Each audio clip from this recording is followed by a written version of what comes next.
Welcome back to the Saints and Alumni Show right here on WVCR 88.3 The Saint. I'm your host this week, Brandon Murphy, class of 2017 from the Office of Alumni Engagement. And this week I am joined by Thom Schlinck, class of 2019 and the 2019 reunion class ambassador. Today we'll talk about his Siena experience, life since Siena, but most importantly returning home for his 5-year reunion at Alumni Weekend, May 31st through June 2nd. A reminder to everyone listening today on the Saints and Alumni Show that there's a few ways to listen to the bi-weekly podcast highlighting members of the Siena community. You can listen on WVCR 88.3 The Saint, iHeartRadio, Spotify, Apple, and subscribe to the YouTube channel to watch the complete selection of shows. Thom, thanks so much for sitting down with the Siena community today. We have a lot to unpack, a lot to promote, and a lot to hear about you. But before we kind of dive into the story, welcome, your first time, I believe, on the podcast. How you doing today? I'm doing well. Happy to be here. And we have you in studio today, and we're excited to have you back home on Alumni Weekend, May 31st through June 2nd. But before we get to you being an alum and even celebrating 5 years after 2019, the audience needs to kind of understand how you ended up at Siena. I don't want to throw this number out at you, but I'm going to. It's been about 9 summers since you've gone into your freshman year of college. During that process, that spring, that summer, when you were looking at depositing to a college, what were you looking at? And ultimately, why did you choose to be a Siena Saint? For sure, absolutely. So I grew up about 2 hours south of here in Rockland County, New York. And I sort of had 2 Siena beacons always around my whole life growing up.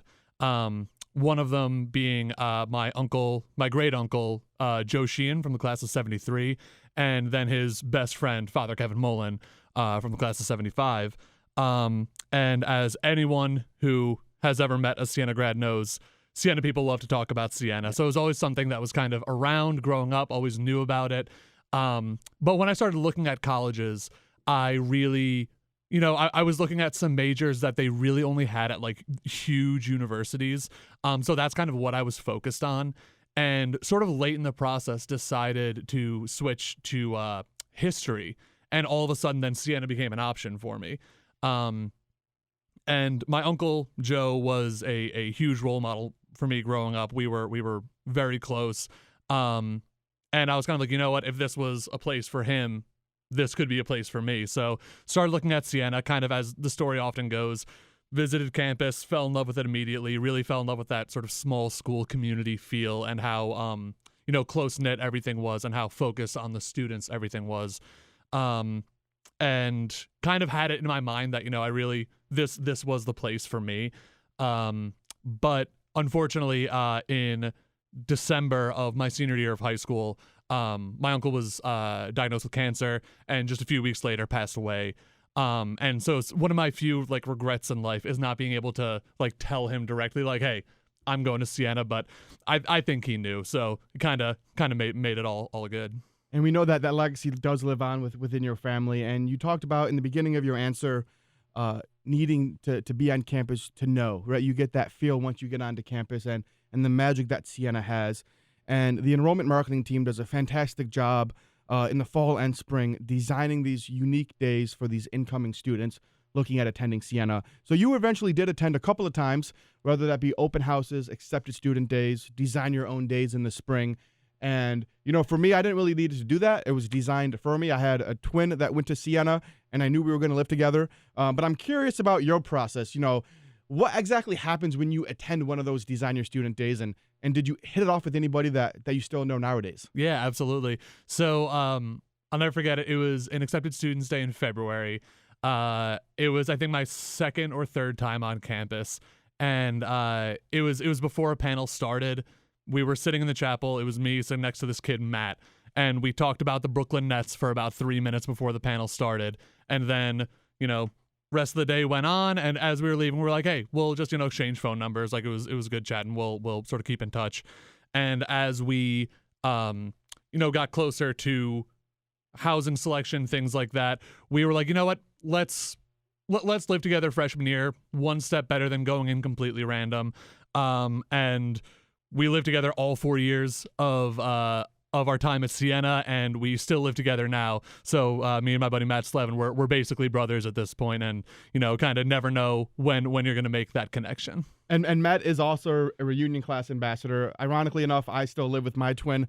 My twin Andy also works at Siena, so those connections do run deep, and those connections also happen by being involved throughout the community. And I know you can fact check me on this, but Siena has over 100 clubs and organizations on campus now. I'm sure that number is maybe even above 110 at this point. You essentially got involved in almost every kind of category at Siena, and there's a lot to break down today. But I first want to kind of highlight Pep Band and begin the story of your campus involvement there and why you decided to join that club. Yeah, absolutely. So I was very fortunate that Father Kevin, before I even got to Siena, got me in touch with Chris Farrell, who was and still is the director of the Siena Pep Band. And so I was really kind of plugged into it as soon as I got on campus. I think the first day of classes my freshman year was the first rehearsal that they had. So showed up, I played the tuba, so I was instantly known as Tuba Thom. But really that was the first thing that I got involved with on campus, and stayed involved with it the entire time I was at Siena. And it was really a great catalyst to, one, getting to know so many people, especially upperclassmen, really making those connections early on in my freshman year, and really just becoming kind of really passionate about the Siena community, going to basketball games, other sporting events, admissions events, things in the community with the Pep Band, and sort of being that kind of front row face for the college, kind of being loud, being enthusiastic, and having fun. It was really a great way to kind of get involved off the bat. And I love that you mentioned, Pep Band just doesn't go to basketball games, right? At all the open houses, the spirit teams are welcoming those families onto campus and bringing that Siena spirit. And as a follow-up to that, as you look back on your time on Pep Band, was there one special moment? Was it a MAC basketball game? Was it an open house? Was it just the band practices late at night, getting that groove together? What stands out to you about that time? Yeah, there's definitely so many things that stand out. I think one of them that really sticks with me, a tradition that they have in the MAC conference, during the basketball conference tournament every year, no matter where it's held, they have an event called the Band Jam, where all of the bands from all the different MAC schools get together and they kind of go around, take turns playing some songs, do stuff all together. All the spirit squads are there. It's really just a great time, like a little celebration before you're kind of at each other's throats during the actual games themselves. But my older brother, George, he went to Manhattan College and he was in the Pep Band there. And so there was a great moment. I think it was my sophomore year, would have been his senior year, that we were the Manhattan Band and the Siena Band were right next to each other on the front steps of what was then the Times Union Center, now the MVP Arena.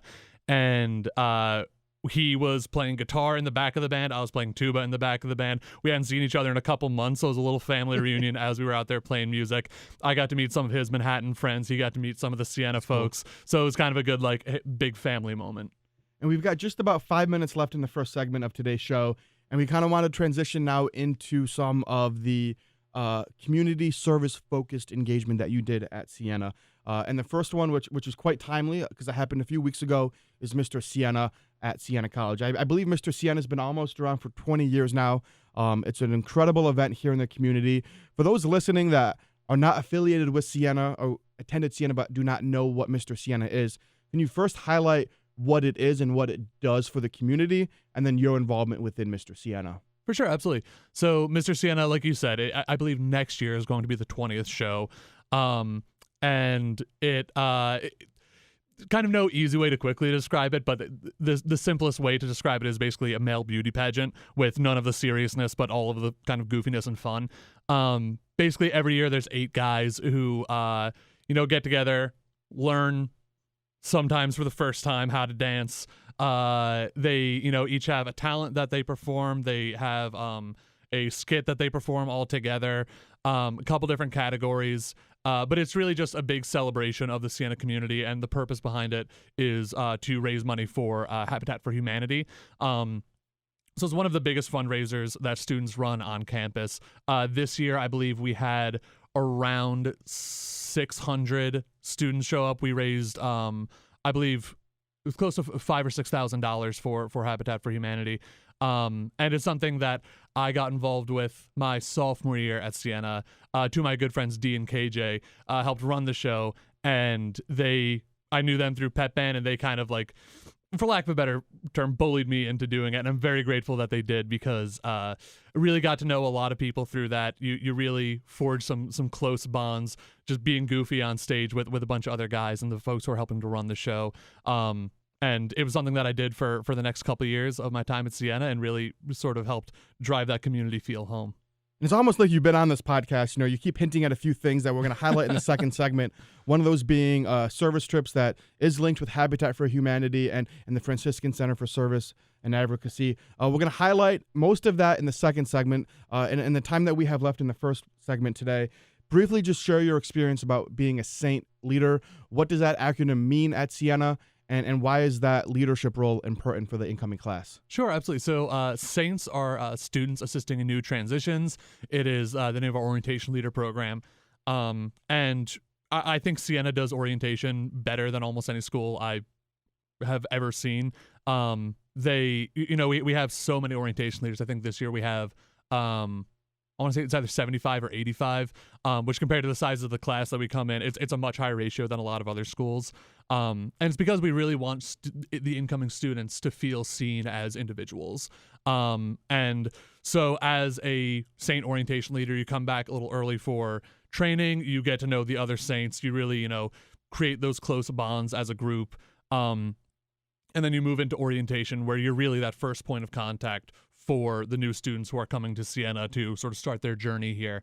And you're helping them, get acclimated to campus, get to know what resources are available to them, but most importantly, really feel like this is their home, really get to know the people around them, the people they're going to be living with or seeing, in their classes, and really introduce them to the Siena community in a way that's going to make them feel comfortable. And the program is incredible. I can attest to it as well. My orientation leader I actually went on a service trip with, and then he was actually my housemate my junior year when he was a senior. And we still stay in touch with one another. He lives in the city, and we get to see each other every now and then. When we come back and do the second segment of today's show, we'll highlight the Franciscan Center for Service and Advocacy, the trips that Thom went on linked with that office, life since Siena, and highlight returning home for the 5-year reunion at Alumni Weekend. Stay with us. We'll be right back here on WVCR 88.3 The Saint. Welcome back to the Saints and Alumni Show right here on WVCR 88.3 The Saint. I'm your host this week, Brandon Murphy, class of 2017, from the Office of Alumni Engagement. And this week I'm joined by Thom Schlinck, class of 2019, and the 2019 Reunion Class Ambassador. We just concluded in the first segment of today's show highlighting some of the on-campus community involvement and service that you did at your time at Siena. But what really unique about Siena and the Franciscan Center for Service and Advocacy is the opportunities off campus where students are able to serve communities in need up and down the East Coast and internationally. So for our listeners who may not be aware of the center as Habitat for Humanity, kind of what does this center do and why did you want to get involved? For sure, absolutely. So the Franciscan Center for Service and Advocacy is the office on campus that really handles a lot of the sort of community service, volunteer engagement sort of stuff. It does everything from weekly service days, helping to facilitate service trips, some of those more like long-term service opportunities as well. But I really got involved with it early on my freshman year. The orientation panel, about involvement and service and things like that. They had a little feature on a program called the Mentoring Program, which is one of Siena's oldest clubs. At the time, even, it was already 50 years old. And it's sort of a Big Brothers Big Sisters program on campus. It was completely different than anything I had done in the past. I really didn't have any involvement with service in high school or before coming to Siena.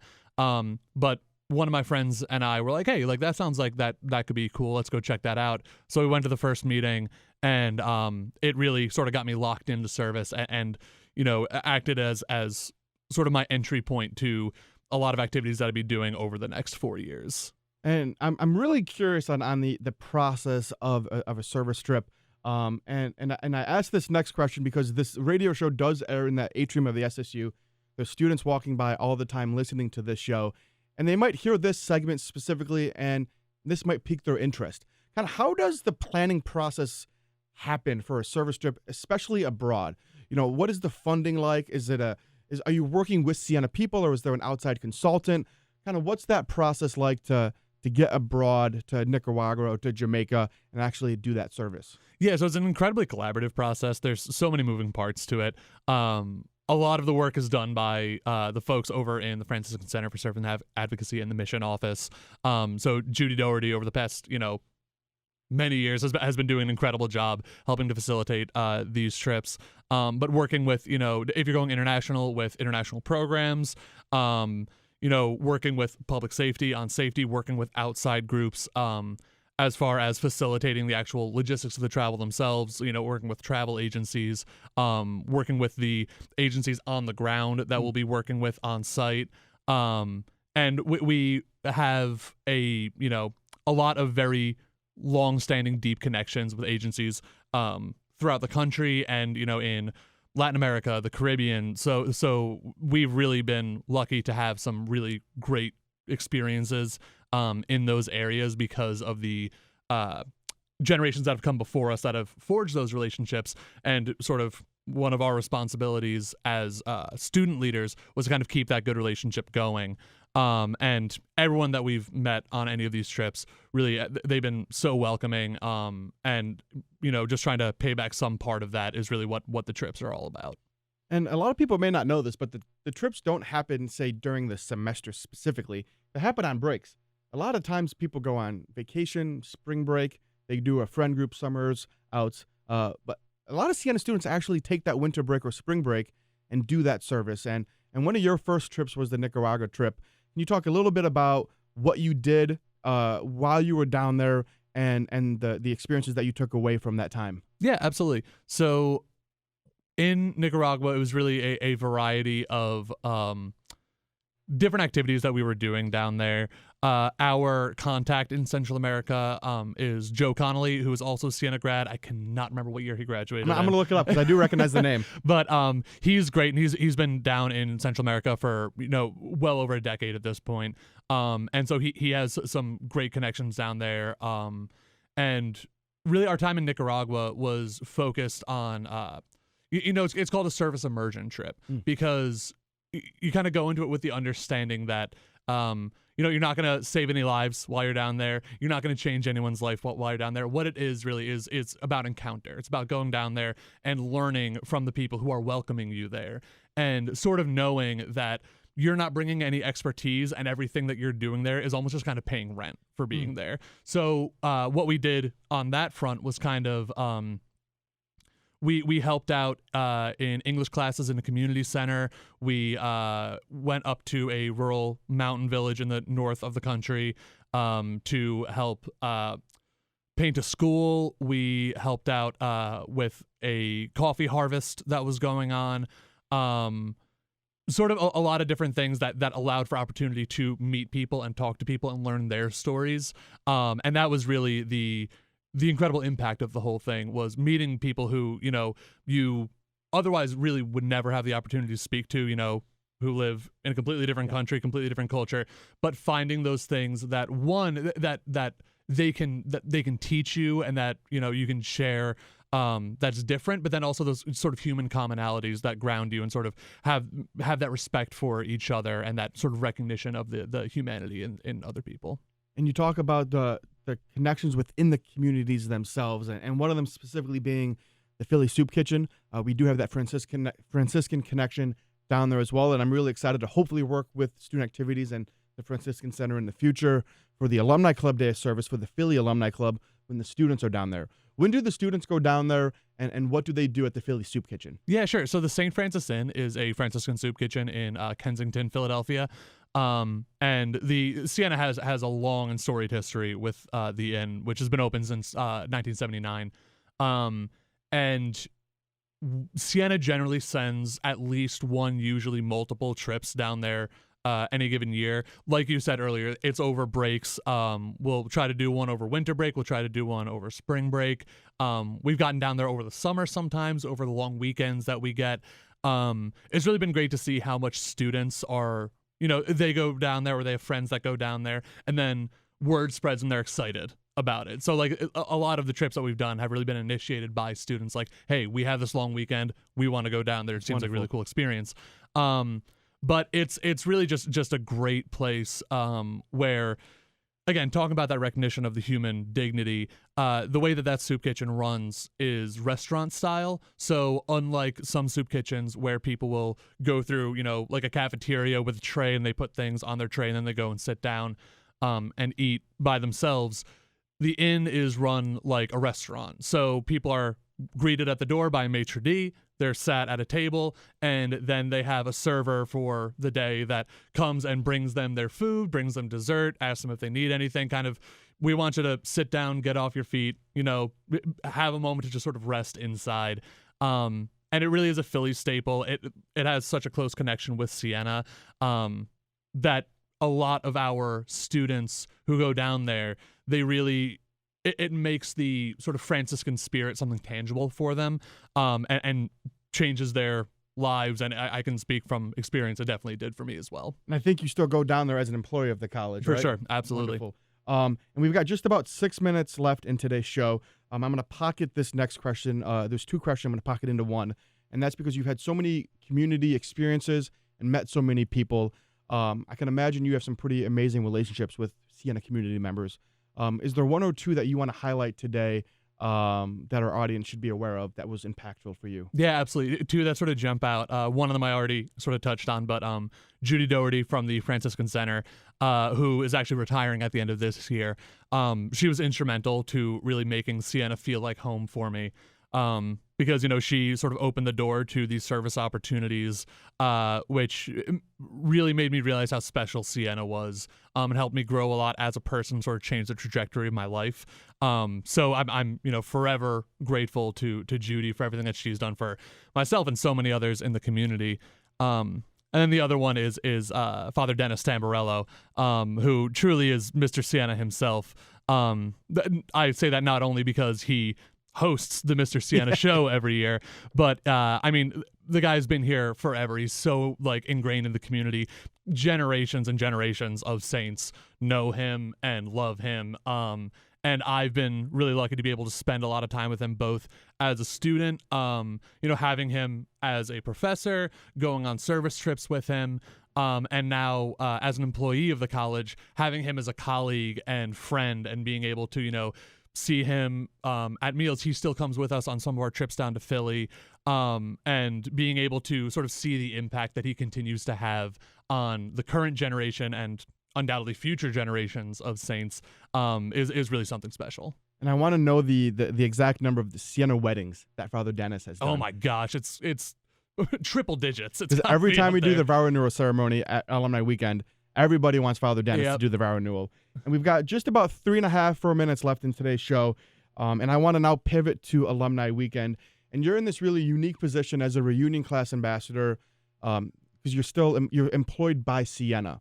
Can you talk a little bit about your current role at Siena and the message that you have for your 2019 class coming back about the growth since 2019? Yeah, absolutely. So I'm currently the operations manager for student activities and leadership development, which basically means that I get to handle all of the financial stuff for our office up in student activities, and also all of the, as you mentioned, over 100 clubs that we have on campus. So it definitely keeps me busy. But the fun parts of my job are really being able to work with students directly, and especially our commuter population. I help advise the Commuter Student Association. So getting to work with them has really been a blessing. And what I'll say sort of about how Siena has grown since our time as students from the class of 2019, people ask me about it all the time, and I tell them that it's grown in all the ways that you want it to, and it's stayed the same in all the ways that you want it to. We have so many new academic programs, we have new buildings, we have new renovations, new organizations, new offices on campus, but it's still, you come here and it feels like home. Siena students that are here still have the same spirit as when, us from the class of 2019 were here. And still a lot of the same traditions live on, the same excitement, the same dedication to that community feel is something that still lives on in today's students. And in the last couple of minutes that we have in today's show, I want to just quickly highlight the excitement for the class returning home. And again, Alumni Weekend is May 31st through June 2nd. Registration is now open at siena.edu/alumni weekend, featuring 2 new signature events: Bernie's Block Party on Saturday afternoon with live music, carnival games, and a few surprises, as well as Chuck and Deb's Backyard Barbecue on the Academic Quad on Saturday night. But for you, Thom, coming back home for the 5-year reunion, getting the crew back together, what's that excitement like, and what are you excited about? I mean, yeah, definitely. It's something I've been looking forward to a lot. I was very lucky that when I came back up to Albany after graduating, I had a lot of friends that were still in the area. A lot of my friends were students at Albany Med. They were in the AMC program here at Siena and were finishing up their time at Albany Medical College. But last summer, they all, left for residency, and so they're sort of scattered across the country now. And so if you asked me this question maybe a year and a half, 2 years ago, I can be like, I see a lot of the people that I'm still close with and, want to see. But now it definitely feels like, okay, this is going to be a reunion. A lot of them are coming back into town. So looking forward to seeing some of my best friends for the first time in a while. And also, people who I haven't seen since we graduated. We graduated at such a strange time with the pandemic starting right after. And now, some of those opportunities for face-to-face connections were lost. And this is kind of, going to be the first time that we're able to get so many of us back in the same place and sort of rekindle those friendships. Well, I know that the event times say one thing on the website, but I know that the alumni stay way later than those event end times. We're excited to see that energy and that community back together May 31st through June 2nd. You can register at siena.edu/alumni weekend. Thank you, Thom, for joining us, sharing your Siena story, hyping up the class of 2019. We'll see you soon. Thanks, everyone, for listening. We'll see you next time right here on the Saints and Alumni Show.